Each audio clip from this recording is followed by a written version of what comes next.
தூக்கியே நிறுத்தினீரே, உடையான சேற்றினின்று தூக்கியே நிறுத்தினீரே, உம்மையே நான் மறவேன்,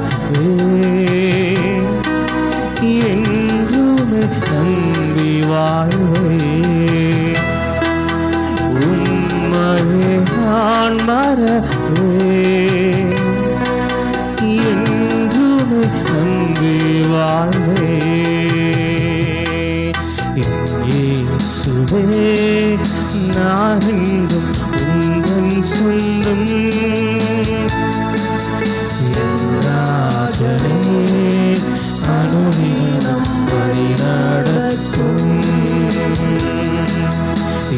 இயேசுவே நான் என்றும் உந்தன் சொந்தம், ராஜனே அனுதினம் வழி நடக்கும். அல்லேலூயா. கரங்களை தட்டி கர்த்தரை மகிமைப்படுத்துவோம். இன்றைக்கு ஆராதனைக்கு வந்திருக்கிற உங்கள் ஒவ்வொருவரையும் இயேசு கிறிஸ்துவின் நாமத்திலே வாழ்த்துகிறேன்.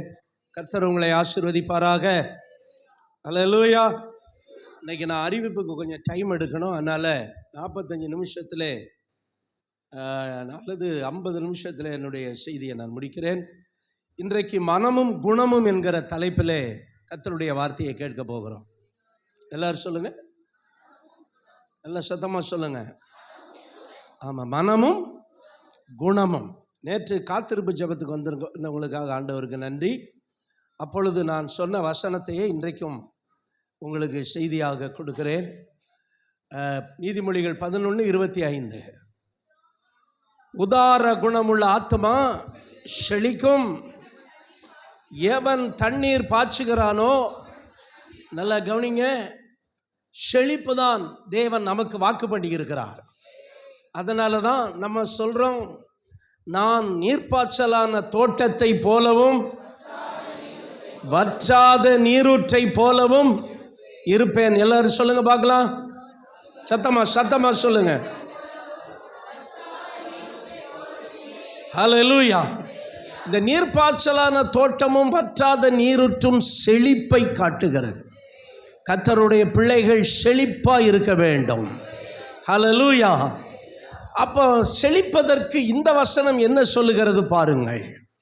உதார குணமுள்ள ஆத்மா செழிக்கும், எவன் தண்ணீர் பாய்ச்சுகிறானோ அவனுக்கு தண்ணீர் பாய்ச்சப்படும். லிசன், நம்ம செழிப்பாக இருப்பதற்கு நம்ம குணம் ரொம்ப முக்கியம். ஹல்லேலூயா.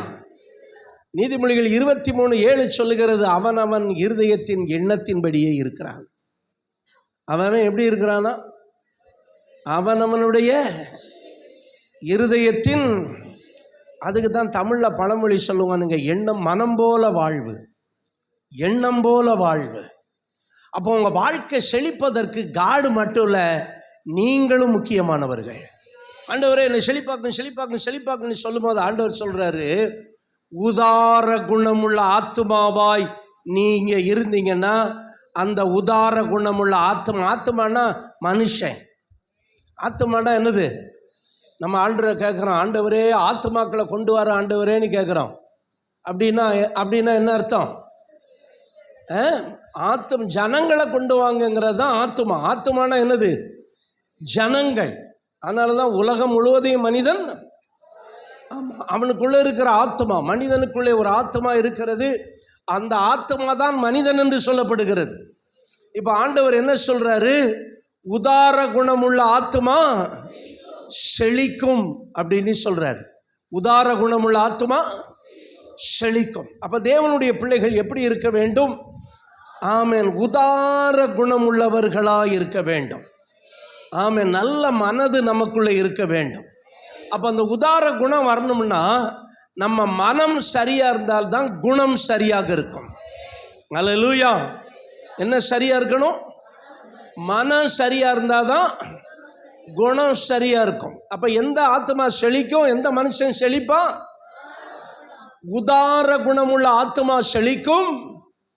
எவன் தண்ணீர் பாய்ச்சுகிறானோ அவனுக்கு தண்ணீர் பாய்ச்சப்படும். அல்லேலூயா. அப்ப மனசு முக்கியம், குணமும் முக்கியம். ஆமென் சொல்லுங்க. இப்ப பாருங்க, இயேசு கிறிஸ்து பண்ணின முதல் பிரசங்கம் என்ன பிரசங்கம் சொல்லுங்க பார்க்கலாம்?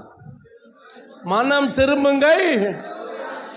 ஆமா, மத்தேயு 4:17 சொல்றாரு, காலம் நிறைவே. மார்க் 1:15, மத்தேயு 4:17 வேதம் சொல்லுகிறது, காலம் நிறைவேறிற்று, தேவனுடைய ராஜ்யம் சமீபமாயிற்று, மனம் திரும்பி சுவிசேஷத்தை விசுவாசியுங்கள் என்றார். அப்ப இயேசு சொன்ன முதல் செய்தி என்ன சொல்லுங்க? அப்போ மனம் சரியானாதான் குணம் சரியாகும். குணம் சரியானாதான் வாழ்க்கை செழிக்கும். அல்லேலூயா. சிலருடைய வாழ்க்கை செழிக்காமே போன காரணம் என்னன்னா, தேவன் இல்லை, அவங்க மனமும் சரியில்லை, குணமும் சரியில்லை. இதுக்கு ஆமீன் வராதுன்னு எனக்கு நல்லா தெரியும். அல்லேலூயா. நான் சொல்ல போகிற இந்த வசனத்துக்குமே இன்னைக்கு ஆமீனும் வராது, அல்லேலூயாவும் வராது. வாக்கு தத்தமெல்லாம் முடிஞ்சு போச்சு. அப்போ மனம் திரும்பியாச்சு. மனம் திரும்பினாலும் இன்னும் என்ன ஆகலை? குணம் ஆகலை. அதனால தான் இன்னும் சிலர் வறுமையிலும் கஷ்டத்திலும் தரித்திரத்திலும் இல்லாமையிலும் இருக்கிறாங்க. உங்கள் மனம் சரியாக்கணும்னா முதல்ல மனம் திரும்புதல். அதை தான் இயேசு பிரசங்கம் பண்ணுறார். மனம் திரும்புங்கள். ஆமாம், இல்லைங்க, அதெல்லாம் சொல்லலை. மனம் திரும்புங்கள், குணம் மாறுங்கள். சொல்லுங்க. ஆமாம், சிலர் மனம் திரும்பி இருப்பாங்க, ஆனால் குணம் அப்படியே தான் இருக்கும். அதுக்கு என்ன பேர்? பிறவி குணம். நாய்வால் மட்டை வச்சு கட்டி நிமித்த முடியுமான்னு அது கொஞ்சம் ஆறுதலாக சொல்லிக்கிறோம். நாய்வால் என்ன செய்ய முடியாது? மட்டை வச்சு கட்ட முடியாது. நீங்கள் எவ்வளோ மட்டை வச்சு கட்டினாலும் மட்டையை கலத்துறோன்னு என்ன ஆகும்? சொங்கினி சுருண்டுகிறோம். அப்போ சிலருடைய வாழ்க்கையில் குணங்கள் மாறவில்லை, மனம் மாறிட்டாங்க, மனம் திரும்பிட்டாங்க, இயேசுவை ஏற்றுக்கொண்டுட்டாங்க, ஞானஸ்தானம் பெற்றுட்டாங்க, அவருடைய பிள்ளையா மாறிட்டாங்க. ஆனால் இன்னும் அந்த ஜென்ம சுபாவம் என்ன செய்யலை? மாறலை. அதனால் நம்முடைய வாழ்க்கையில் நம்ம செழிப்பாக இருக்க முடியலை. அப்போ அங்கே வசனம் என்ன சொல்லுது பாருங்க, உதார குணம் உள்ள ஆத்துமா செழிக்கும். அப்போ உங்கள் வாழ்க்கையில் செழிப்புக்கும் உங்கள் குணத்துக்கும் என்ன இருக்கு? சம்பந்தம் இருக்கு. சும்மா ஓயாம ஜெபம் பண்ணனால செழிக்க போறது இல்லை. நம்ம குணம் சரியாக வேண்டும். அல்லேலூயா. நம்ம மனம் மாற வேண்டும், குணம் மாற வேண்டும். பாருங்க, இயேசு பேதுருவை சந்தித்தாரு. பேதுரு ஆண்டவருடைய பிள்ளையா மாறினான். ஜென்ம தொழிலெல்லாம் விட்டுட்டு வந்தான். எந்த தொழிலை விட்டுட்டு வந்தான்? மீன் பிடிக்கிற தொழிலெல்லாம் விட்டுட்டு கரடு முரடானவன் இப்போ பேண்ட் ஷர்ட்டை போட்டு டை கட்டி அல்லது சஃபாரி போட்டு இப்போ நீட் ஆயிட்டான். ஆனால் ஆண்டவர் சொல்கிறாரு, நீ இன்னும் குணப்பட்ட மாதிரி தெரியலையப்பா. சண்டை போடுறான், நான் பெரியவனா நீ பெரியவனா அப்படிங்கிறது. கிறிஸ்தமனை தோட்டத்தில் வச்சு ஒருத்தனை காதையே என்ன செஞ்சு போட்டான்? வெட்டி போட்டான். அப்போ மனம் திரும்பிட்டான், இன்னும் என்ன செய்யலை? குணப்படலை. அதனால தான் இயேசு சொன்னார் லூக்கா 22:32, பேதுருவே, நீ குணப்பட்ட பின்பு உன் சகோதரனை ஸ்திரப்படுத்து. முதல்ல என்ன செய்ய? ஆமாம், அந்த காலத்தில் ஒரு கீர்த்தனை பாட்டு இருக்கும் பாருங்க, குணப்படு பாவி தேவ கோபம் மாறும் மேவி, இப்போ குணப்படு பாவி. மனம் திரும்பியாச்சு, ஆனால் இன்னும் குணம் சரியாகலை. அதனால சொல்றாரு, நீ குணப்பட்ட பின்பு, நீ மனம் திரும்பின பின்புன்னு சொல்லல. ஆல்ரெடி அவன் என்ன செஞ்சிட்டான்? மனம் திரும்பிட்டான். ஆனா இப்ப என்ன செய்யல? குணப்படலை. இப்ப கர்த்தர் சொல்றாரு, நீ குணப்பட்டால் தான் ஆசீர்வாதமாக இருக்க முடியும். அநேகரை ஸ்திரப்படுத்த வேண்டுமானால் தேவனுடைய பிள்ளையை நாம் என்ன செய்ய வேண்டும்? குணப்பட வேண்டும். குணப்படனா காய்ச்சல் இருந்தங்க இப்போ குணமாயிடுச்சிங்க, அந்த இது இல்லை. ரொம்ப இருமலாக இருந்துச்சிங்க இப்போ குணமாயிடுச்சிங்க, அந்த குணம் இல்லை. குணத்தில் குணம், குணத்தில் குணப்படுதல். பேதுருகிட்ட சொல்றாரு, நீ குணப்பட்டுட்டா நீ என்ன செய்யணும்? சகோதரரை ஸ்திரப்படுத்த முடியும். அல்லேலூயா. ரோமர் 2:5 பார்க்கிறோம், குணப்படாத இருதயம் என்று வேதம் சொல்லுகிறது. என்ன சொல்லுகிறது? ஆமாம், எத்தனை மனம் திரும்பி எத்தனை வருஷம் சர்ச்சைக்கு வந்தாலும் அநேகருடைய இருதயம் என்ன செய்யலை இன்னும். அதனால வாழ்க்கையில் செழிப்பு இல்லை, வாழ்க்கையில் முன்னேற்றம் இல்லை, வாழ்க்கையில் உயர்வு இல்லை. உனக்கு பின்னாடி வந்தவன்லாம் முன்னேறி போயிடுறான், கொஞ்சம் ஜூனியரெல்லாம் சீனியர் ஆகி போயிடுறான். ஏன்னா அவன் குணம், இன்னைக்கு நிறைய பேருடைய குணம் மாறாததுனால அவன் எதிர்பார்த்த அளவு நம்ம செழிக்கலை. நம்ம செழிப்புக்கும் நம்ம குணத்துக்கும் என்ன இருக்கு? சம்பந்தம் இருக்கிறது. ஏன் குணப்படாத இருதயம்? பாருங்க, மார்க் 4:12 வாசிங்க. மார்க் 4:12 அவர்கள் குணப்படாதபடிக்கு, பாவங்கள் மன்னிக்கப்படாதபடிக்கும். நல்ல கவனிங்க, ஏன் இன்னும் குணப்படலை தெரியுமா? நிறைய சபை விசுவாசிகள் கண்டும் காணாதவர்களாயும் கேட்கிறாங்க, ஆனா எப்படி இருக்கிறாங்க? கேட்டும் உணராதவர்களாயும் இருக்கும்படி இப்படி சொல்லப்பட்டிருக்கிறது. ஏன் அவங்க இருதயம் குணப்படலை தெரியுமா? கண்டும் காணாதவர்கள் போலவும், ஆமென், கேட்டும் கேளாதவர் போலவும் இருக்கிறதுனால என்ன நடக்குது பாருங்க? குணப்படவில்லை. மனம் திரும்பியாச்சு, மனம் திரும்பி 30 வருஷம் ஆச்சு, மனம் திரும்பி 20 வருஷம் ஆச்சு, ஆனால் இன்னும் என்ன செய்யலை?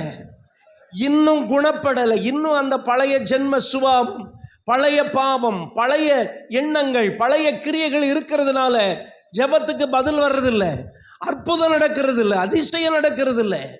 இன்னும் நிறைய பேர் குணப்படாமல் இருக்கிறாங்க. எனக்கு அன்பானவர்களே, நான் வாசித்த வசனம் என்ன சொல்லுகிறது? உதார குணம். எல்லாரும் சொல்லுங்க. இந்த உதார குணம்னா தாராள மனசு. அல்லேலூயா, ஆமென். என்ன மனசு? அந்த அன்புக்கு முன்னால இந்த உலகம் சிறுசுதான், அந்த வானத்தை போல உங்க மனசு பெருசுதான். அந்த அன்புக்கு முன்னால இந்த உலகம் சிறுசுதான், அந்த வானத்தை போல உங்க மனசு பெருசுதான். எது போல? அந்த வானத்தை போல.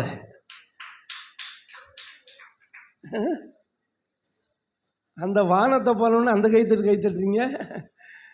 சரி, அது வேற எங்கேயோ போயிடக்கூடாது. அல்லேலூயா, ஆமென். அருமையான தேவனுடைய பிள்ளைகளே, தாராளமான மனசு இருக்கணும். அதனால தான் ஆண்டவர் அன்னைக்கு இஸ்ரேல் மக்களுக்கு என்ன சொன்னார் தெரியுமா? ஷர்ட்டு கூட எப்படி சொன்னார்னா, அகலமாக போடணுமா, டைட்டு பேண்ட்டு, டைட்டு ஜீன்ஸ் எல்லாம் போட்டுக்கிட்டு இருக்கக்கூடாது, நல்லா தொலைதலன்னு போடணும். இப்போ நான் சஃபாரி போட்டோன்னே எல்லோரும் சொல்லுவாங்க, என்ன தொலைதலன்னு தைச்சிருக்கீங்கிறாங்க. இப்போ இதே தொலைதலன்னு இருக்கான். இதை விட என்ன செய்யணுமா? டைட் பண்ணு, டைட் பண்ணு, டைட் பண்ணு, டைட் பண்ணு. அப்படி டைட் பண்ணி குறுகி போகிறாங்க. ஆனால் என்ன பண்ணிக்கிட்டே இரு, உங்கள் வஸ்திரத்தின் அகலத்தின் காப்புகளை என்ன செய்யணும்?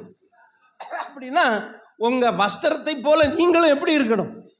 அதுக்கு தான் ஒரு ஓவர் கோட்டு போட்டுக்கிடுவாங்க இஸ்ரேலுங்க. நீங்களும் நானும் அடுத்த வாரத்துலேருந்து ஓவர் கோட்டு தான் போட்டு வர போகிறேன். அல்லேலூயா. ஏன்னா நான் எப்படி இருக்க விரும்புகிறேன்? தாராளம். நீங்களும் பாட்டு பாடுறவங்களுக்கெல்லாம் ஒரு ஓவர் கோட் போடணும். அல்லேலூயா. ஒரு பிளேசர் ஒன்று போட்டுக்கலாம். ஆமென் சொல்லுங்க. ஆமென். கர்த்தர் நல்லவர். எப்படி இருக்கணும் நம்ம? தாராளமாய். அல்லேலூயா. வேதம் சொல்லுகிறது நீதிமொழிகள் 11:24, நீதிமொழிகள் 11:24, வாரி இறைத்தும் விருத்தி அடைவார் உண்டு, அதிகமாய் பிசினித்தனம் பண்ணியும். அப்ப இன்னைக்கு நிறைய பேருடைய மனது பிசினித்தனம் இருந்துச்சுன்னா செழிப்பு வராது. நீங்கள் நான் எத்தனை மோகன் சிலாசரசே வந்து வாக்குத்தத்தம் கொடுத்தாலும் என்ன வராது? செழிப்பு.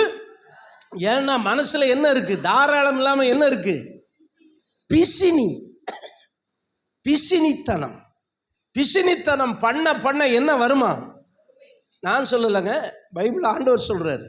வாரி இறைத்து என்ன ஆவார்கள்? விருத்தி அடைவார்கள். ஆனால் பிசினித்தனம் பண்ணி பண்ணி பண்ணி என்ன பண்ண முடியும்? அவங்க குணம் மாறல. தாராளமான உதார குணம் வராதவங்க பிசினித்தனம் பண்ணி பண்ணி பண்ணி என்னதான் ஆகிட்டே போவாங்க. ஆனா உதார குணமுள்ள ஆத்மா வாரி இறைத்தான், ஏழைகளுக்கு கொடுத்தான், அவன் நீதி என்றென்றைக்கும் நிற்கும், அவன் கொம்பு. ஆமா, நீதிமொழிகள் 11:26 சொல்லுகிறது. 26 கட்டி வைக்கிறவனை ஜனங்கள் சபிப்பார்கள், தலையின் மேல என்ன வரும்? ஆசீர்வாதங்கள் வரும். ஹல்லேலூயா. நான் சொன்ன வசனம் அது இல்லை. நீதிமானோ பிசினித்தனம் இல்லாமல் கொடுப்பான். நீதிமான் எப்படி கொடுப்பான்? ஆனா பிசினித்தனம் பண்றவன் என்ன ஆவான்?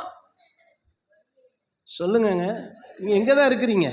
பைபிளை யாரும் படிக்காதீங்க, என்ன பாருங்க. நான் ஓரளவு நல்லா தான் இருக்கேன். அல்லேலூயா, ஆமென். பிசினித்தனம் பண்ணி நீங்க வறுமை அடைஞ்சிட்டே போறீங்களா? உங்க மனசுல பிரச்சனை இருக்கு. Checkup your mind. பிசினித்தனம், கஞ்சத்தனம், எப்ப பார்த்தாலும் மணி மைண்டடு அப்படி இருந்து அதுக்கு பின்னாடி வர்றேன். அது எப்படி நம்ம பிசினித்தனம் இல்லாமல் இருக்கணும். அப்படி இருந்தீங்கன்னா வறுமையின் மேல வறுமை, கஷ்டத்தின் மேல கஷ்டம், எதிர்பார்த்த ரிச்னஸ் வராது. அப்ப நீதிமான் பிசினித்தனம் இல்லாமல் கொடுப்பான்.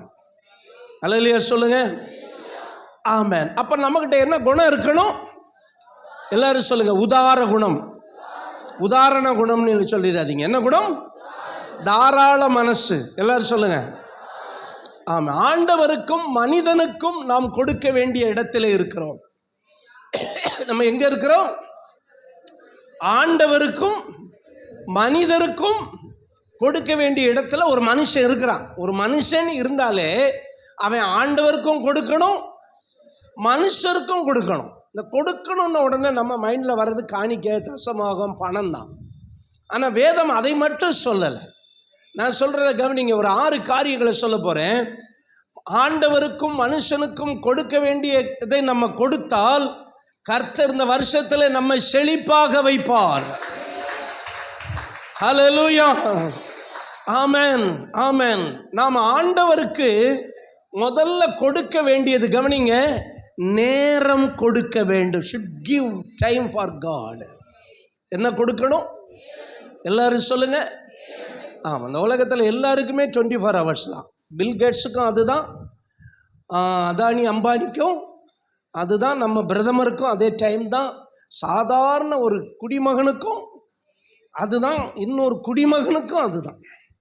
எல்லாருக்கும் ஒரே டைம் தான், 24. ஆனால் ஒரு ஆத்மா உதார குணமுள்ள ஆத்மாவா இருக்க வேண்டுமானால் நேரத்தில் ஆண்டவருக்கு கஞ்சத்தனம் பண்ணக்கூடாது.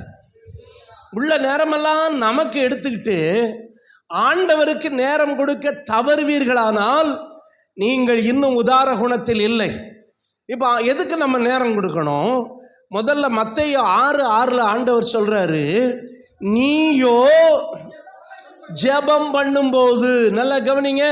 அப்ப எதுக்கு நம்ம நேரம் கொடுக்கணும்? கவனிங்க, எல்லாரும் கவனிங்க. எல்லாரும் பைபிளை பார்க்கண்டாம். நான் தான் டைரி கொடுத்துருக்கேன், டைரியில் எழுதிட்டு அங்கே போய் பாருங்க. எதுக்கு நேரம் கொடுக்கணும்? ஜெபம் பண்றதுக்கு நேரம் கொடுக்காதவங்க வறுமையிலும் தரித்திரத்திலும் தான் இருப்பாங்க. பார்த்தீங்களா? நான் முதல்ல சொன்னேன்னா என்ன சொன்னேன்? ஆமீன் வராதுன்னு சொன்னேன்னா அதான் எல்லாம் நம்ம தீர்க்க தரிசனம் தான். அல்லேலூயா. ஜெபம் பண்றதுக்கு நீங்க நேரம் கொடுக்கலன்னா நீங்க கஞ்சத்தனம் பண்றீங்க. உங்க நேரத்தை நீங்களே வச்சுக்கிறீங்க, அல்லது தேவனுடைய நேரத்தை நீங்க என்ன செய்றீங்க? திருடுறீங்க. அதனால உங்க வாழ்க்கையில ஆசீர்வாதம் இருக்காது. எத்தனை வாக்குத்தத்தம் செழிப்புனாலும் நீ ஜெபிக்க நேரம் கொடுக்க வேண்டும். இயேசு சொல்றாரு, நீயோ ஜெபம் பண்ணும் போது உன் அறை வீட்டுக்குள் பிரவேசித்து உன் கதவை மூடி அந்தரங்கத்தில் இருக்கிற பிதாவை நோக்கி ஜெபம் பண்ணு. அப்படின்னா இதுக்கு என்ன வேணும்? நேரம் கொடுக்கணுங்க. அவ்வளவு நேரத்தை நீங்களே வச்சுக்கிட்டு என்ன வாழ்ந்து சாதிச்சிட்டீங்க? நான் கேட்குறேன், நீங்க சாதிச்சிட்டீங்கன்னா விட்டுருங்க, இந்த செய்தியை நீங்க விட்டுருங்க, ஸ்கிப் பண்ணிடுங்க. இல்லைங்க, கடவுளுக்கு ஜெபிக்க நேரம் கொடுக்காம நீங்க என்னத்தை அப்படி சாதிச்சிட்டீங்க? எந்த ஊர்ல போய் கொடியேத்துனீங்க? ஒன்றும் இல்லை. கூட்டி கழிச்சு பார்த்தா என்னதான் இருக்கு? ஜீரோ, ஒண்ணுமே கிடையாது. ஆனா எப்ப பார்த்தாலும் நான் busy somebody flying always should give time for him. அல்லேலூயா. ஜெபிக்க நேரம் கொடுக்காதவங்க நான் எந்த வாக்குத்தத்தம் கொடுத்தாலும் அது உங்க வாழ்க்கையில பலிக்காது. அதை பத்தி நான் சொல்லிட்டு முதல்ல எதுக்கும் ஆமீன் வராது. நான் எந்த வாக்குத்தத்தம் கொடுத்தாலும் என்ன செய்யாது? அது பலிக்காது. ஏன்னா நீங்க நேரம் ஒதுக்கி என்ன செய்யணும்? ஜெபிக்கணும். ரெண்டாவது சொல்றாரு, 6ஆம் அதிகாரம் 16வது வசனத்துல சொல்றாரு, நீங்கள் உபவாசம் பண்ணும்போது, லிசன், ரெண்டாவது ஃபாஸ்டிங். அல்லேலூயா. சிலருக்கு ஃபாஸ்ட் பண்ணவே நேரம் இல்லை, ஃபாஸ்டா இருக்கிறாங்க, ஆனா ஃபாஸ்ட் பண்றது இல்லை. உபவாசம் பண்ணாதவங்க செழிப்பா இருக்க முடியாது. அல்லேலூயா. நீங்க உபவாசம் பண்ணதுக்கு டைம் ஒதுக்கணும். சிலர் சொல்லுவாங்க, பாஸ்டர் நான் ஞாயிற்றுக்கிழமை சாப்பிடாதம்மா தானே வரேன். ஏன் ஞாயிற்றுக்கிழமை உபவாச நாள் தானே? ஞாயிற்றுக்கிழமை அது உபவாச நாள்னாலும் அது ஒர்ஷிப் நாள். அல்லேலூயா.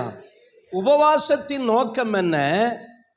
ஜெபம். சிலருக்கு உபவாசம் பண்ணியே வாழ்க்கையில் உபவாசம்னா என்னன்னு தெரியல. நான் சொல்றேன், இந்த வருஷத்துல நீங்கள் உபவாசம் பண்ணுவதற்கு நேரத்தை ஒதுக்குங்கள். அல்லேலூயா. அப்படி உங்க குணம் எப்படிப்பட்ட குணமா மாறணும்? உதார குணமாய் நீங்கள் உபவாசம் பண்ணீங்கன்னா நீங்க செழிப்பா இருப்பீர்கள். அல்லேலூயா சொல்லுங்க பார்க்கலாம். அல்லேலூயா. அப்ப ஜெபிக்க நேரம் ஒதுக்கணும். முன்னாடியெல்லாம் நிறைய பேர் உபவாச கூட்டத்துக்கெல்லாம் வருவாங்க. இப்ப நிறைய பேர் உபவாச கூட்டத்தெல்லாம் மறந்துட்டாங்க. பரவாயில்ல, ஆனால் நான் பரவாயில்லன்னு சொல்ல முடியாது. நீங்கள் செழிப்பாக இருக்க மாட்டீங்களே. நல்லா கவனிச்சுக்கோங்க, வெள்ளிக்கிழமை சபையின் உபவாச நாள். அல்லேலூயா. அன்றைக்கு நான் எங்கேயும் போகக்கூடாதுன்னு தீர்மானம் பண்ணியிருக்கேன். ரொம்ப அர்ஜென்ட் வந்தால் தான். நீங்கள் வர்றீங்களோ வரலையோ அது உங்கள் சாய்ஸ் அது. ஆனால் நான் அந்த ஊழியத்தை ஆரம்பிக்கும் முன்னாடியிலிருந்து வெள்ளிக்கிழமை உபவாச நாளாக வச்சுருக்கிறோம். அல்லேலூயா. ஆமாம், நிறைய பேருக்கு டைமும் இருக்காது, மனசு. அதான் மனசு தாராளமாகணும்னு சொல்கிறேன். உங்கள் மனம் தாராளமாகும் போது தான் நீங்கள் ஜெபிப்பதற்கு நேரம் கொடுப்பீர்கள். உங்கள் மனம் தாராளமாகும் போது தான் நீங்கள் உபவாசம் பண்ண நேரம் கொடுப்பீர்கள்.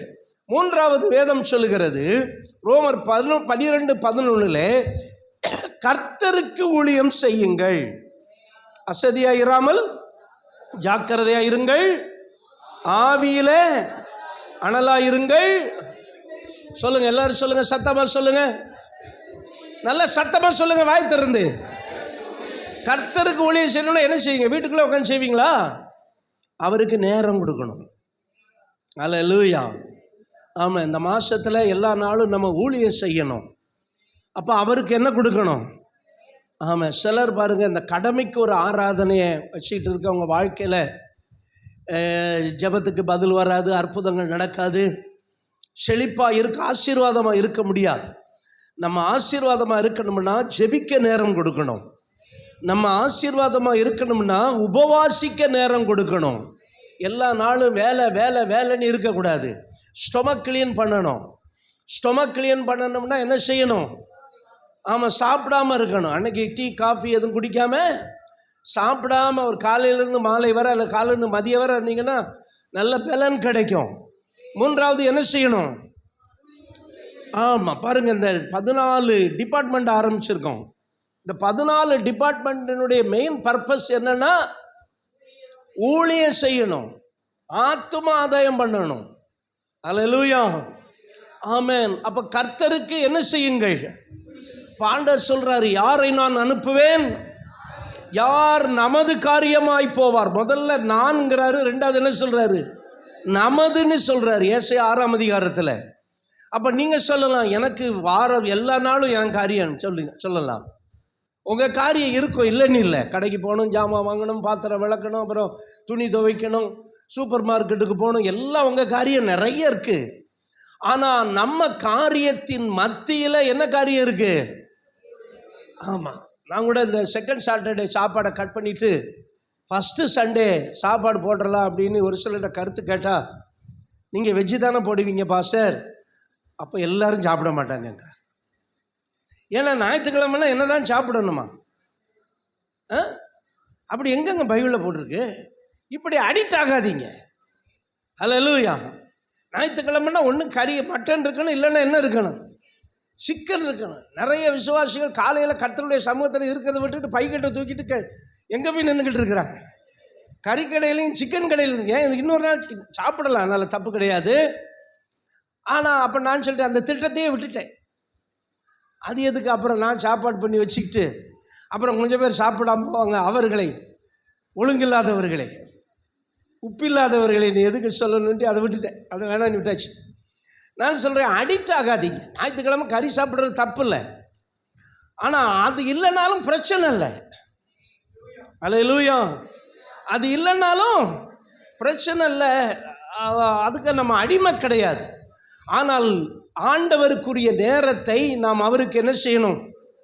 கொடுக்கணும். அல்லேலூயா. எல்லாத்துக்கும் நேரம் இருக்குது, ஊழியம் செய்கிறதுக்கு மட்டும் என்ன இல்லை, சபையில் உள்ள விசுவாசிகளுக்கு நேரம் இல்லை. அப்படி நீங்கள் இருந்தீங்கன்னா இருக்கலாம்.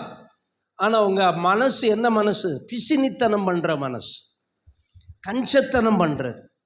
நேரத்தை கர்த்தருக்கு கொடுக்காததும் என்னது தான்? கஞ்சத்தனம் தான்.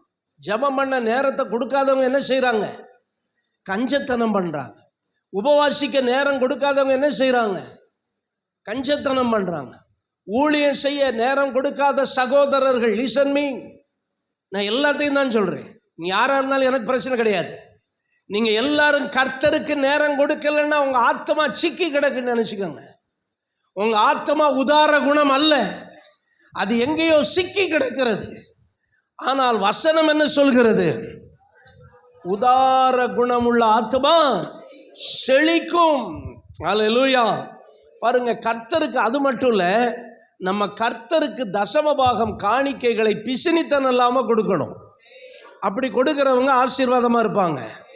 பிசினித்தனம் பண்ணி யோசிச்சுக்கிட்டு இருந்தீங்கன்னா நீங்கள் அப்படி தான் இருப்பீங்க. கடைசி வரை ஒரு வீடு வாங்கிட முடியாது உங்களால், கடைசி வரை ஒரு ஆசீர்வாதமாக இருக்க முடியாது. அப்புறம் நீங்கள் யாரை குறை சொல்லுவீங்கன்னா, ஏசுனா நம்பி இத்தனை வருஷமாக சர்ச்சுக்கு போனேன், ஒன்றுமே நடக்கலைன்னா பிரச்சனை ஆண்டவர்கிட்ட இல்லை, பிரச்சனை உங்கள் மனசு தான் காரணம். மனசில். அதனால தான் ஆண்டவர் சொன்னார், அவனவன் கட்டாயமாயும் அல்ல.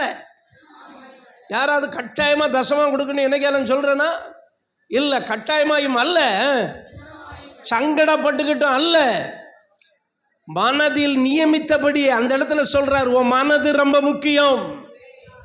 ஆமென். மனதில் நியமித்தபடி. எல்லாரும் சொல்லுங்க பார்க்கலாம். Mind is very important. கர்த்தருடைய காரியங்களிலே உன் மனசு தாராளமாக வேண்டும். உதார குணமுள்ள ஆத்மாதான் ஜெபிக்க நேரம் கொடுக்கணும். வீட்டிலே சும்மா உட்காந்து டிவியும் பார்த்துக்கிட்டு மொபைலையும் நோண்டிக்கிட்டே இருந்தீங்கன்னா உங்கள் வாழ்க்கையில் மாற்றம் இருக்காது. உன்னை விட அடுத்தவன் வருவான், உன்னை விட மேலே ஏறி போயிடுவான், நீ இருந்த இடத்துல இருப்பீங்க, அப்படியே இருப்பீங்க. உங்கள் மனசை பிராட் ஆக்குங்க. we must need a broad mind. அந்த பிராட் மைண்டில் தான் என்ன செய்யணும்? கர்த்தருக்கு கொடுக்கிறது பிராட் மைண்டாக இருக்கணும். ஹல்லேலூயா. கர்த்தர் நம்மகிட்ட வாங்கி செலவழிக்கிறவருக்கு அது பிச்சைக்காரர் கிடையாது. நம்ம எதுக்கு கொடுக்கிறோம்? நம்ம ஆசீர்வாதத்துக்காக கொடுக்கிறோம். ஹல்லேலூயா. அப்போ அந்த மைண்டில் ஒரு பிராடாக நம்ம இருக்கணும். பாருங்க, என்ன கொடுக்கணும்? ஆண்டவருக்கு என்ன கொடுக்கணும்? நேரம் கொடுக்கணும், ஜெபிக்க நேரம் கொடுக்கணும், உபவாசிக்க நேரம் கொடுக்கணும், ஊழியம் செய்ய நேரம் கொடுக்கணும். நம்முடைய சம்பாத்தியத்தில் 10% கர்த்தருக்கு கொடுக்கணும். கரங்களை தட்டி கர்த்தரை மேம்படுத்து. ஹல்லேலூயா. இப்படியெல்லாம் நம்ம செய்யும் போது நம்ம குணம் உதார குணமாய் மாறுகிறது. நாம் செழிப்போம், நாம் செழிப்பாய் இருப்போம். எல்லாரும் வாய் திறந்து சொல்லுங்க, நான் செழிப்பாய் இருப்பேன். ஹல்லேலூயா. அருமையானவர்களே, லூக்கா 6:38 ஒரு வசனம் சொல்லுகிறது. என்ன சொல்லுகிறது? கொடுங்கள் அப்பொழுது உங்களுக்கு. ஆமா, நிறைய பேர் என்ன நினைச்சுக்கிட்டாங்கன்னா, கொடுங்கள்னு சொன்ன உடனே காணிக்கை கொடுங்கள், காணிக்கை கொடுங்கள், காணிக்கை கொடுங்கள், இப்படியே நினைச்சுக்கிட்டாங்க. ஆனா ஆண்டவர் கொடுங்கள்னு சொன்னது காணிக்கை மட்டும் இல்ல, முதல்ல உங்க அன்பை மற்றவர்களுக்கு கொடுங்கள். ஆமென். முதல்ல தேவனுக்குரியதை தேவனுக்கு கொடுக்கணும், மனுஷனுக்குரியதை. அப்ப அந்த பூமியில நம்ம வாழ்றதுக்கு நம்ம கொடுக்கணும். எல்லாரும் சொல்லுங்க, கொடுத்து வாழ வேண்டும். பிறர் கொடுக்க வாழ்ந்திடாதே. எப்படி வாழணும் சொல்லுங்க? கொடுத்து வாழ வேண்டும். ஹல்லேலூயா. ஆமென். யோவான் 13:34 வேதம் சொல்லுகிறது. யோவான் 13:34 நான் உங்களில் அன்பாயிருந்தது போல நீங்களும் ஒருவரில் ஒருவர் அன்பாயிருங்கள் என்கிற புதிதான கட்டளையை உங்களுக்கு. பாருங்க, இயேசு நமக்கு என்ன கொடுத்தாரு? அவருடைய அன்பை கொடுத்தாரு. எல்லாரும் சொல்லுங்க, இயேசு என்ன கொடுத்தாரு? இப்ப நம்ம என்ன செய்யணும்? அந்த அன்பை சொல்லுங்க வாய் திறந்து மற்றவர்களுக்கு கொடுக்கணும். அதனால தான் பவுல் எழுதுறாரு, அன்பு கூறுதலிலே அன்றி மற்ற எவ்விதத்திலும். அப்ப நம்ம அன்பு கூற யாரா இருக்கிறோம்? கடனாளிகளா இருக்கிறோம். நம்ம மட்டும் அன்பு கூர்ந்தோன்னா இன்னைக்கு சபை நிரம்பி இருக்கும். நம்மளை பின்பற்றி மக்கள் வந்திருப்பாங்க. பக்கத்து வீட்டுக்காரண்ட சண்டை, எதிர்த்து வீட்டுக்காரண்ட சண்டை, அங்கே சண்டை, இங்கே சண்டை. காரணம் என்ன? நம்ம மைண்டு சரியில்லைங்க. Should make broad your mind.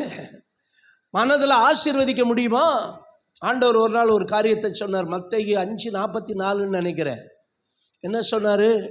நீ பயங்கரமாக பிரசங்கம் பண்ணிக்கிட்டு தெரியுறியே, உன் சத்துருக்களை சிநேகிக்க முடியுமா?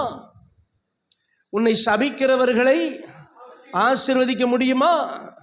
உன்னை துன்பப்படுத்துகிறவர்களுக்காகவும் நிந்திக்கிறவர்களுக்காகவும் ஜெபம் பண்ண முடியுமா? இந்த வசனம் என்னை நோக்கி பேசினது. அப்ப நம்ம மனம் மாற வேண்டும். சத்துருக்களை என்ன செய்யணும்? முடியுதுமா? ரெண்டாவது, சபிக்கிறவர்களை பிளஸ் பண்ணுங்கிறாரு. இப்படியெல்லாம் செஞ்சாதான் நம்ம பிராடா இருக்கிறான்னு அர்த்தம். இல்லைன்னா அவனை மாதிரி தான் நம்மளும் இருக்கிறோம். அந்த ஏத்த வீட்டுக்காரன மாதிரி தான் நம்மளும் இருக்கிறோம். பக்கத்து வீட்டுக்காரன மாதிரி தான் நம்மளும் இருக்கிறோம். ரட்சிக்கப்படாத மாதிரி தான் நம்மளும் இருக்கிறோம். உன் சத்துருக்களை சிநேகியுங்கள். Love your neighbour, no problem. ஆனால் லவ் யுவர் எனிமி. உன் நெய்பரை நேசினா பிரச்சனை இல்லை. ஆனால் யாரை நேசிக்க சொல்றாரு? எதிரியை நேசிக்க சொல்றாரு. இதுதான் பிராட் மைண்டு.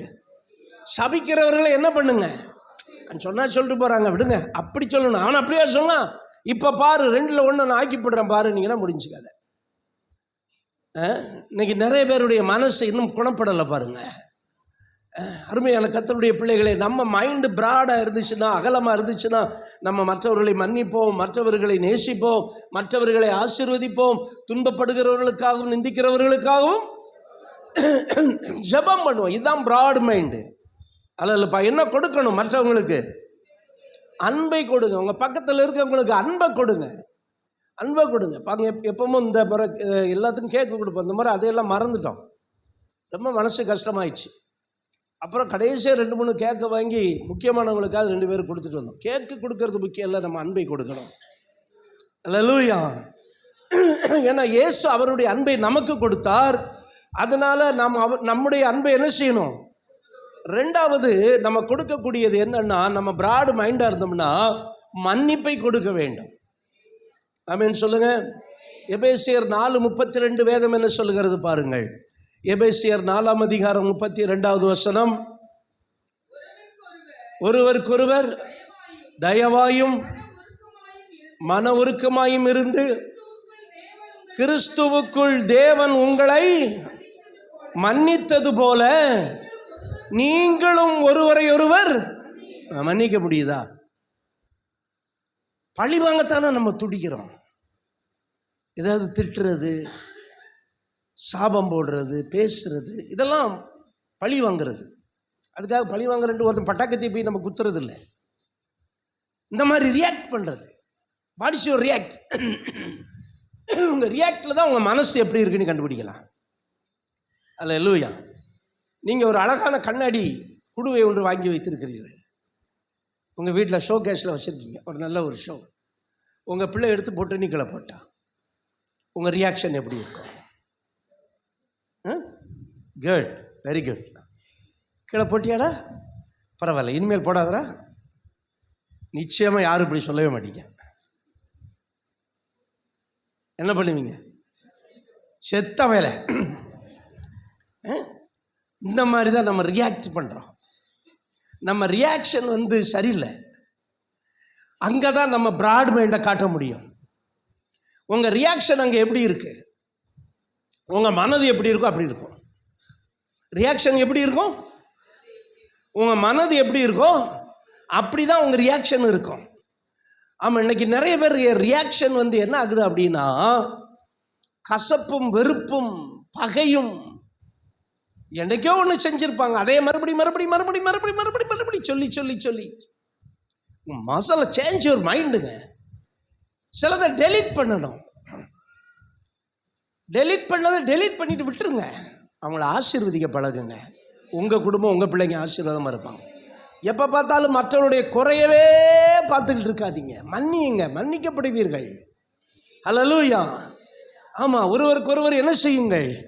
மன்னியுங்கள். கொலோசையர் 3:13 அதே சொல்கிறாரு பாருங்க. கொலோசையர் 3:13 ஒருவரை ஒருவர் தாங்கி, ஒருவர் பேரில் ஒருவருக்கு குறை உண்டானால், நல்லா கவனிங்க, கிறிஸ்து உங்களுக்கு மன்னித்தது போல மன்னியுங்கள். கடிச்சு பட்சித்தீர்களானால் அழிவீர்கள். மன்னியுங்கள். அப்ப நம்ம என்ன கொடுக்கணும்? முதல்ல என்ன கொடுக்கணும்? அன்பை கொடுக்கணும். அல்லேலூயா. எல்லாரையும் நேசிங்க. சபைக்கு ஒருத்தவங்க புதுசாக வந்துட்டாங்கன்னா அவங்கள நேசிங்க, அவங்கள விசாரிங்க, அன்பு காட்டுங்க. ஆமென். எவனோன்ட்டு போகாதீங்க, யாரோன்ட்டு போகாதீங்க. நீங்கள் எதை விதைக்கிறீர்களோ அதை தான் அறுப்பீங்க. அதனால தான் எவன் தண்ணீர் பாய்ச்சுகிறானோ அவனுக்கு என்ன செய்யப்படும்? தண்ணீர் பாய்ச்சப்படும். அன்பை கொடுக்க வேண்டும். 2வது சொன்னேன், மன்னிப்பை கொடுக்க வேண்டும். 3வது மரியாதை கொடுங்க. தமிழ் ஒரு பழமொழி சொல்லுவான், கிவ் ரெஸ்பெக்ட், டேக் ரெஸ்பெக்ட். அல்லேலூயா. என்ன கொடுக்கணும்? மரியாதை கொடுக்கணும். அல்லேலூயா. ஆண்டவர் சொல்றார், எவனுக்கு தீர்வை செலுத்தணுமோ அவனுக்கு தீர்வையையும், எவனுக்கு மரியாதை கொடுக்கணுமோ அவனுக்கு மரியாதையும் கொடுங்க. அல்லேலூயா. நான் பெரிய ஆளுங்க. நான் யார் தெரியுமா? நான் இயேசுவின் பிள்ளை. நீ யார் தெரியுமா? சாத்தான் பிள்ளை. நான் உனக்கு என்ன கொடுக்கணும்? மரியாதைன்னு இருக்கக்கூடாது. அவன் சாத்தான் பிள்ளையானா இருந்தாலும் சரி, சைத்தான் மகனாக இருந்தாலும் சரி, அவன் அதிகாரத்தில் இருந்தாலும் அவனுக்கு நம்ம என்ன செய்யணும்? மரியாதை கொடுக்கணும். ஆமென். டாக்டர் வந்தார்னா எந்திரிச்சு நிற்கணும். அல்லேலூயா. மரியாதை கொடுக்கணும். ஏன்னா அவங்க தொழிலுக்கு நம்ம என்ன கொடுக்கணும்? மரியாதை கொடுக்கணும். இன்றைக்கி நிறைய இந்த வாலிப பையங்க இருக்காங்க, பாஸ்டருக்கும் ஸ்தோத்திரம் சொல்ல மாட்டான், பாஸ்டமாவுக்கும் ஸ்தோத்திரமே சொல்ல மாட்டான். புது ஜெனரேஷன் எப்படி வளருதுன்னு பாருங்க. Very bad generation. மரியாதை கொடுங்க. மரியாதை கொடுத்து தான் மரியாதை நம்ம என்ன செய்யணும்? ஆமாம். மற்றவங்க டீச்சர்ஸை மதிக்கிறது கிடையாது. சிலர் டீச்சர்ஸ் குட் மார்னிங் சொல்கிறது கிடையாது, அவன் குட் நைட் சொல்லிக்கிட்டு இருப்பேன். என்ன செய்கிறது இல்லை. மரியாதை கொடுங்க. யாருக்கு மரியாதை கொடுக்கணுமோ. ஆமாம், அந்த வசனம் இருக்குது பாருங்க இல்லையா? 1 பேதுரு 2:17. 1 பேதுரு 2:17 என்ன சொல்லுது பாருங்க. எல்லாரையும் கனம் பண்ணுங்கள். எல்லாரும் சொல்லுங்க, எல்லாரையும் கனம் பண்ணுங்கள், அன்பு கூறுங்கள், தேவனுக்கு பயந்திருங்கள். ஆமாம், அதிகாரத்தில் உள்ளவங்க. ராஜானா என்ன அர்த்தம்? ஆமாம், அவன் எவ்வளோ துன்மார்க்கனாக இருந்தாலும் அவனை நம்ம என்ன செய்யணும்? கனம் பண்ணணும், அவனை வணங்கணும், அவனுக்கு நம்ம விஷ் பண்ணணும். அவன் என்ன பெரியவனா? அவன் என்ன பெரியவனா? நேற்று பிறந்தால் அவன் அந்த அதிகாரத்துக்கு போயிட்டான்ல. இப்போ என்ன செய்யணும்? அவன் அதிகாரத்துக்காக என்ன செய்யணும்? அவனை கனம் பண்ணணும். அதிகாரத்தில் உள்ளவங்களை கனம் பண்ணுங்க, ராஜாவை கனம் பண்ணுங்க. அதிகாரம் உள்ளவங்கள எவனுக்கு கனத்தை பண்ணணும்? ரோமர் 12:10 என்ன போட்டிருக்கு? என்ன பண்ணுங்க? கனம் பண்ணுங்கள். கனம் பண்ணுகிறதுலே நம்ம என்ன செய்யணும்? முந்தி கொள்ளணும். அல்லேலூயா. ஒருத்தர் பார்க்கும்போது யார் முதல்ல பிரைஸ் லார்ட் போடுறதுன்னு யோசிச்சுக்கிட்டு இருக்கக்கூடாது. அப்படி யார் முந்தி போடுறாங்களோ அவங்களுக்கு ஆசீர்வாதம் முந்தி வரும். அல்லேலூயா. அப்போ நம்ம என்ன செய்யணும்? மற்றவங்களுக்கு என்ன கொடுக்கணும்? மரியாதை கொடுக்கணும். அதுவும் ஆண்டவருடைய பிள்ளைகள் ஒருவரை ஒருவர் பார்க்கும்போது என்ன செய்யணும்? ஆமாம், கனம் பண்ணுறதுல முந்தி கொள்ளணும். இன்னைக்கு ஒருத்தர் பார்க்கும்போது ஸ்தோத்திரம் கூட சொல்கிறது இல்லை. இது என்ன சபைன்னு எனக்கும் தெரியல. ஸ்தோத்திரம் சொல்ல பழகுங்க, கனம் பண்ண பழகுங்க. சின்ன பிள்ளைகளுக்கு சொல்லி கொடுங்க. பெரியவங்களை கண்டா என்ன செய்யணும்? ஆமாம், ஸ்தோத்திரம் சொல்லணும், வணங்கணும். பெரியவங்களுக்கு முன்னால் கால் மேலே கால் போட்டு என்ன செய்யக்கூடாது. இன்னைக்கு நிறைய பெற்றோர்கள் இதெல்லாம் சொல்லி கொடுக்கறதுனால பிள்ளைங்க ஒழுங்கினமாக வளர்ந்துக்கிட்டு இருக்கிறாங்க. மரியாதை கொடுக்கறதுக்கு சொல்லி கொடுக்கணும். அவன் கேலி பண்ணக்கூடாது. டீச்சர்ஸையோ அதிகாரிகளையோ மூத்தவங்களையோ அவங்களுக்கு என்ன கொடுக்கணும்? மரியாதை கொடுக்கணும். விசுவாசிகள் ஒருவரை ஒருவர் பார்க்கும்போது என்ன சொல்லணும்? கர்த்தருக்கு ஸ்தோத்திரம் சொல்லணும். ஸ்தோத்திரம் யாருக்கு? இப்போ நம்ம ஒருத்தரை பார்த்து பிரைஸ் லார்ட் அப்படின்னா அது யாருக்கு போகுது? ஆமாம், அவருக்கு இல்லை. அவரை போய் நம்ம கும்பிட போகிறோம். அந்த கும்பிடுதல் யாருக்கு? தேவனுக்கு. அப்படி என்ன அர்த்தம் தெரியுமா? நம்ம ஒருத்தர் காண ஆண்டவர் வச்சாரே, ஆண்டவருக்கு ஸ்தோத்திரம் அப்படின்னு சொல்லணும். அருமையான இதுக்கு தாராளமான மனசு இருந்தால் தான் நம்மால் என்ன செய்ய முடியும்? சொல்ல முடியும். அப்படி நீங்கள் சொல்லும் போது பார்த்தீங்கன்னா கர்த்தர் உங்களை ஆசீர்வதிப்பார். அதிகாரிகளை கனம் பண்ணணும், மூத்தவங்களை கனம் பண்ணணும். இப்போ நம்ம பஸ்ஸில் போகிறோம், உட்காந்துருக்குறோம், வயசான ஒரு பெருசு வருது, அவர் தள்ளாடிக்கிட்டு இருக்கிற உடனே வாலிபர்கள் என்ன செய்யணும்? அங்கிட்டு போ பெருசு, இருக்கிறவனையும் விரட்டி விடுவாங்க. இப்போ உள்ளவங்க எந்திரி பெருசு, எந்திரி எந்திரி எந்திரி எந்திரி எந்திரி எந்திரி அப்படின்ட்டு உட்காரதுக்கு. அப்போ இந்த கல்ச்சர் இன்னைக்கு தமிழகத்தில் தான் நல்ல கல்ச்சர் உள்ள மாநிலம். ஆனால் இப்போ வர வர என்ன செஞ்சுக்கிட்டு இருக்கு? வர வர குறைஞ்சி போய்கிட்டு இருக்கு. ஆனால் தேவ பிள்ளைகள் யாருக்கு கனம் செலுத்தணுமோ அவங்களுக்கு கனம் செலுத்தணும், யாருக்கு மரியாதை கொடுக்கணுமோ மரியாதை கொடுக்கணும், யாருக்கு முன்னால் எழுந்திரிச்சு நிற்கணுமோ என்ன செய்யணும்? எந்திரிச்சு நிற்கணும். அந்த காலத்தில் குருன்னா வாத்தியார் காலில் விழுந்து கும்பிட்டுட்டு தான் என்ன செய்வாங்க? ஸ்கூலில் என்ன செய்வாங்க? தட்சணை வைப்பாங்க. குரு தட்சணை வைப்பாங்க.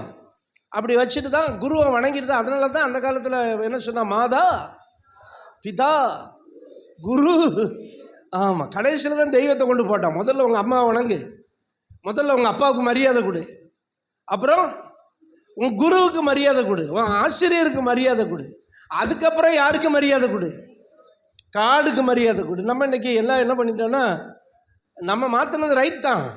முதல்ல காடுக்கு தான் நம்ம கொடுக்குற மரியாதை. ஆனால் அதிலிருந்து எல்லாத்துக்கும் அந்த மரியாதையை கொடுக்கணும். அல்லேலூயா. இதில் நம்ம மனசு தாராளமாக இருக்கணும். பாருங்க, நம்ம அவனுக்கு போய் நான் ஸ்தோத்திரம் சொல்கிறதா? கேரளாவில் அந்த கொடை கல்ச்சர் இருக்கும் பாருங்க. மழை இருக்கும்போது மழை காலத்தில் கொடையை பிடிச்சிட்டு போவாங்க. வெயில் அடிக்கும் போது அது ரொம்ப வசதியாக போச்சு. எதுக்குன்னா ஒருத்தர் பிடிக்காதவங்க ஒருத்தர் வந்தால் என்ன செய்யலாம்? இப்படி மறைச்சிட்டு போகிறது.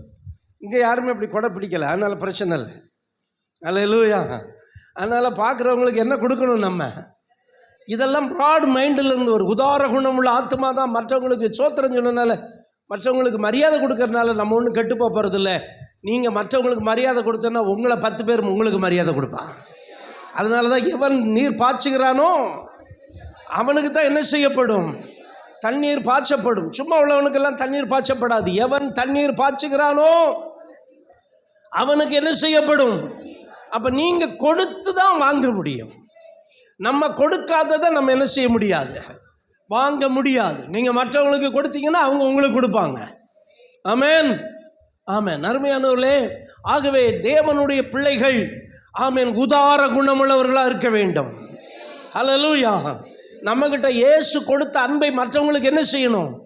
கொடுக்கணும். மற்றவங்களை விசாரிக்கிறதுல, சபைக்கு வர்றவங்களை விசாரிக்கிறதுல, அவங்களுக்காக ஜெபிக்கிறதுல, அவங்கள ஆசீர்வதிக்கிறதுல நம்ம உற்சாகமுள்ளவர்களாக இருக்க வேண்டும். அப்புறம் என்ன சொன்னேன்? அன்பை கொடுக்கணும். அப்புறம் என்ன கொடுக்கணும்? மன்னிக்கணும். எதையாவது ஒருத்தங்க செஞ்சிட்டாங்கன்னா சரி பரவாயில்ல ஓகே அப்படின்னு போயிடணும். இல்லை அதையே மனசில் வச்சுக்கிட்டு மம்ம மன்னிச்சுட்டு இருக்கக்கூடாது. மன்னிப்பை கொடுக்க வேண்டும். மூணாவது என்ன சொன்னேன்? மரியாதை கொடுக்கணும். அல்லேலூயா. ஆமாம், இளைய தலைமுறையர் பெரியவங்களுக்கு பார்த்த உடனே ஸ்தோத்திரம் ஐயான்னு சொல்லணும், ஸ்தோத்திரம் அண்ணேன்னு சொல்லணும். அண்ணன் தம்பின்னு சொல்கிறது தப்பு இல்லை. மாமா மச்சான்னு தான் சொல்லக்கூடாது. மச்சான் மாமா அப்படியெல்லாம் உங்கள் வீட்டில் வச்சுக்கணும். அல்லேலூயா. வாடி போடிங்கிறதெல்லாம் வீட்டுக்குள்ளே வச்சுக்கணும். சபையில் வந்தால் சிஸ்டர் அண்ட் பிரதர் என்ன சொல்லணும்? உன் வயசுக்காரனை பார்த்து சிஸ்டருங்கணும், ஒன்றால் பிரதருங்கணும். உன் வயசுக்கு மூத்தவங்கன்னா ஐயான்னு சொல்லலாம். அல்லேலூயா. வயசு மூத்தவங்கள என்ன சொல்லலாம்? அம்மான்னு சொல்லலாம். அதான் சொல்லிட்டோம்ல, ஐயா நீ ஓயாமையா ஐயா. அப்புறம் என்ன சொல்லணும்? அம்மான்னு சொல்லணும். அல்லேலூயா. ஆமென். ஸ்தோத்திரம் பிரதர், ஸ்தோத்திரம் சிஸ்டர், ஸ்தோத்திரம்மா, ஸ்தோத்திர ஐயா அப்படின்னா அந்த தாழ்மை அங்கே வெளிப்படும். தாழ்மை இருக்கணும். நீங்கள் உயரணும்னா அந்த மாதிரி கனம் பண்ணணும்.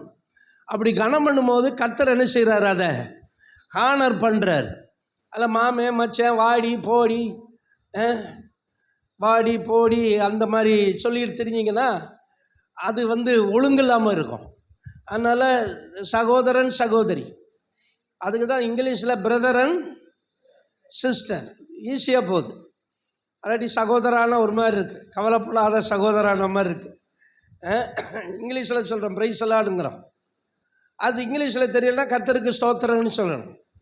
சிலர் அதையும் போட்டு உழப்பிக்கிட்டு இருப்பாங்க. கர்த்தருக்கு ஸ்தோத்திரம் ஐயா ஸ்தோத்திரான்னு சொல்லும்போது ஆண்டவர் உங்களை உயர்த்துவார். அல்லேலூயா. எவனுக்கு மரியாதை செலுத்தணுமோ அவனுக்கு மரியாதையும், எவனுக்கு கனத்தை செலுத்தணுமோ எவனுக்கு கனத்தையும், எவனுக்கு தீர்வையை செலுத்தணுமோ அவனுக்கு தீர்வையையும். வரி கட்டணும்னா வரியை கட்டிரு. கேட்குறான் உங்கள் போதகர் வரி கட்டுறது இல்லையா? யாருக்கிட்ட? பேதர்கிட்ட. அவன் பார்த்த யோசிச்சு பார்த்தா கட்டுக்கிறான்ட்டான். கட்டுக்கிறான்ட்டு வேகமாக வீட்டுக்கு ஓடுறான். என்ன இப்படி கேட்டான் ஆண்டவரே. இப்போ நான் ஆண்டவரை 4 கேள்வி கேட்கலான்னு போகும்போது ஆண்டவர் சொல்கிறாரு, சீமோனே உங்கள்கிட்ட இடையில இவனுக்கு முன்ன வரிச்சு கேட்டானா, வரி கட்டுறான்னு கேட்டானா? ராஜாக்களின் பிள்ளைகள் ராஜாக்களுக்கு வரி கட்டுவாங்களா? கட்ட மாட்டாங்க.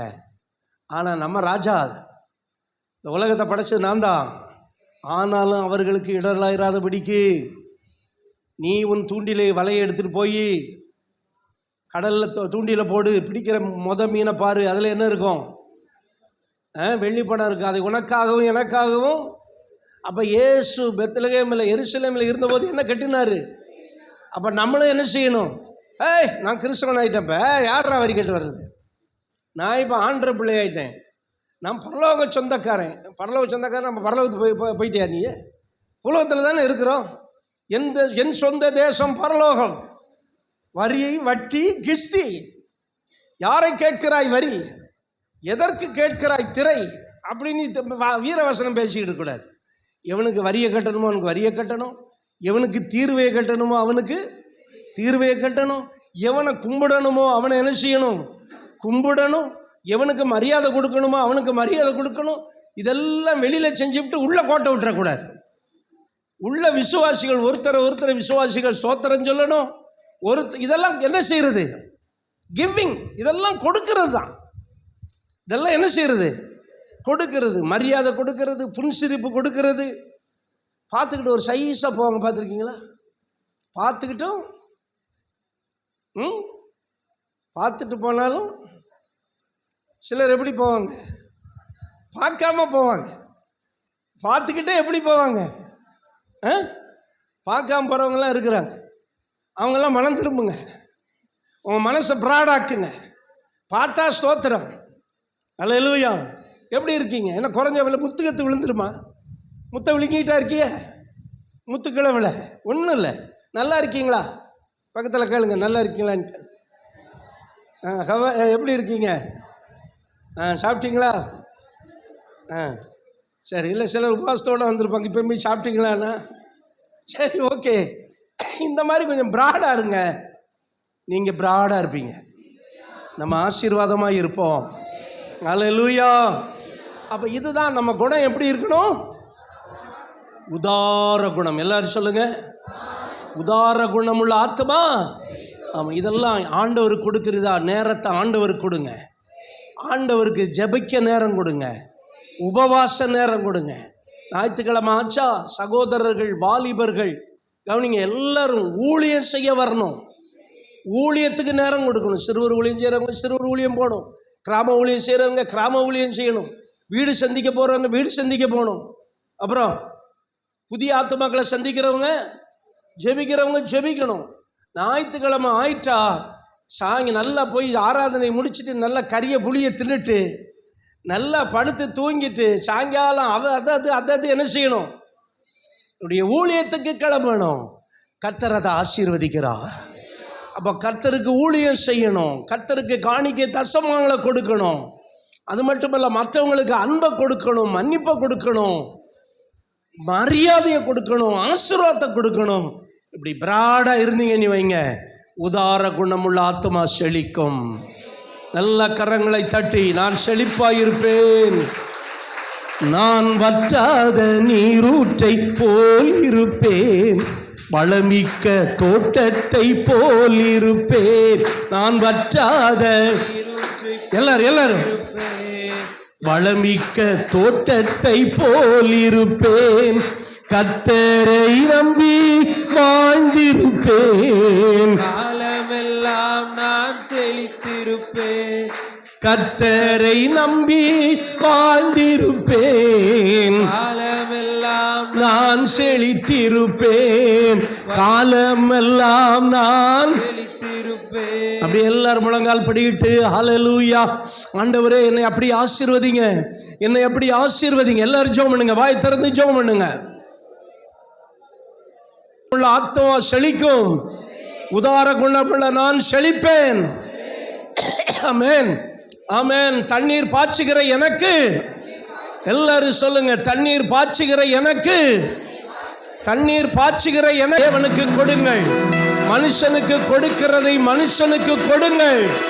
நிச்சயம் நீங்கள் ஆசீர்வதிக்கப்பட்டிருப்பீர்கள். பல நாட்டு மக்கள் சபை நிழல் தேடி ஓடி வருவார்கள், பாடி மகிழ்வார்கள். பல நாட்டு மக்கள் சபை நிழல் தேடி